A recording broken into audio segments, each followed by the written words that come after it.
അയർലൻഡിലെ അടച്ചുപൂട്ടിയ Israel embassy ഇനി Palestine മ്യൂസിയമാക്കി മാറ്റും. Ireland തലസ്ഥാനമായ ഡബ്ലിനിലെ എംബസി കെട്ടിടമാണ് പലസ്തീൻ മ്യൂസിയമാക്കി മാറ്റാൻ പോകുന്നത്. ഇത് നേരത്തെ തന്നെ അടച്ചുപൂട്ടിയിരുന്നു.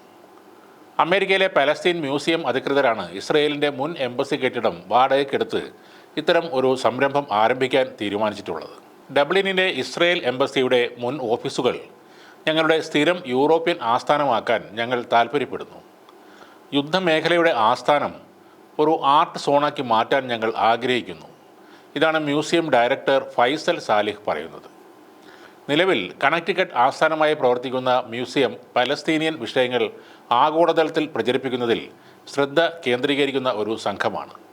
യൂറോപ്പിൽ അതിൻ്റെ സാന്നിധ്യം വർദ്ധിപ്പിക്കാൻ ലക്ഷ്യമിടുകയാണ് ആ സംഘടന.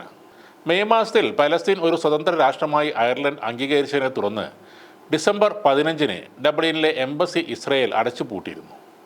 കൂടാതെ ഇസ്രയേലിനെതിരായ ദക്ഷിണാഫ്രിക്കയുടെ വംശഹത്യാ കേസിനെ അയർലൻഡ് അന്താരാഷ്ട്ര നീതിന്യായ കോടതിയിൽ കക്ഷി ചേരുകയും ചെയ്തിരുന്നു. അതോടെ അയർലൻഡ് സർക്കാർ കടുത്ത ഇസ്രയേലി വിരുദ്ധ നിലപാട് സ്വീകരിക്കുന്നതായി ഇസ്രയേൽ ആരോപിച്ചിരുന്നു. അയർലൻഡ് എല്ലാ പരിധികളും ലംഘിച്ചതായാണ് ഇസ്രയേലി വിദേശകാര്യമന്ത്രി ഗിദിയോൺ സാർ പറയുന്നത്. പൂട്ടിയ എംബസിക്ക് പകരം യൂറോപ്യൻ രാജ്യമായ മൊളഡോവയിൽ എംബസി തുറക്കാനാണ് ഇസ്രയേലിൻ്റെ തീരുമാനം.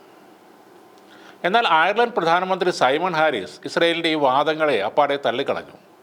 അയർലൻഡ് ഇസ്രയേൽ വിരുദ്ധമാണെന്ന വാദം ഞാൻ തീർത്തും നിരാകരിക്കുന്നു. അയർലൻഡ് സമാധാനത്തിനും മനുഷ്യാവകാശത്തിനും അന്താരാഷ്ട്ര നിയമങ്ങൾക്കും അനുകൂലമാണ്. ഇതാണ് ഹാരിസ് പറഞ്ഞത്.